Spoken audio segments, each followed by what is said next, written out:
everybody, it's Miss Bree. I found this book at home and I wanted to read it to you. It's called The Relatives Came.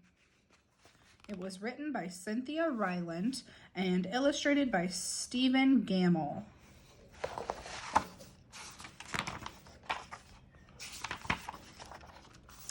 It was in the summer of the year when the relatives came. They came up from Virginia. They left when their grapes were nearly purple enough to pick, but not quite. They had an old station wagon that smelled like a real car, and in it they put an ice chest full of soda pop and some boxes of crackers and some bologna sandwiches, and up they came from Virginia. They left at 4 a.m. when it was still dark, even before the birds were awake. They drove all day long and into the night, and while they traveled along, they looked at the strange houses and different mountains, and they thought of their almost purple grapes back home. They also thought about Virginia, but they thought about us too, waiting for them.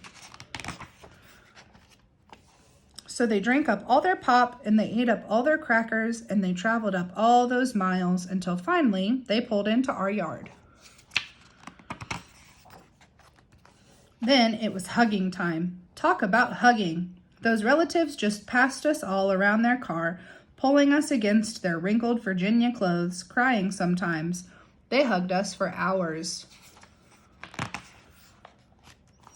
Then it was into the house and so much laughing and shining faces and hugging in the doorways. You'd have to go through at least 4 different hugs to get from the kitchen to the front room. Those relatives. And finally, after a big supper 2 or 3 times around until we all got a turn at the table, there was quiet talk, and we were in 2s and 3s throughout the house. The relatives weren't particular about beds, which was good since there aren't any extras. So a few squeezed in with us, and the rest slept on the floor, some with their arms thrown over the closest person, or some with an arm across one person and a leg across another. It was different going to sleep with all that new breathing in the house. The relatives stayed for weeks and weeks. They helped us tend the garden, and they fixed any broken things that they could find. They ate up all of our strawberries and melons, and then promised that we could eat up all of their grapes and peaches when we came to Virginia. But none of us thought about Virginia much. We were so busy hugging and eating and breathing together.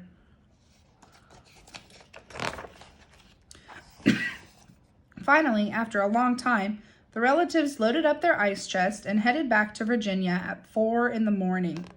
We stood there in our pajamas and waved them off in the dark. We watched the relatives disappear down the road, and then we crawled back into our beds that felt too big and too quiet. We fell asleep. And the relatives drove on all day long and into the night. And while they traveled along, they looked at the strange houses and different mountains, and they thought about their dark purple grapes waiting at home in Virginia. But they thought about us too, missing them, and they missed us. And when they were finally home in Virginia, they crawled into their silent, soft beds and dreamed about the next summer. The end. Thank you.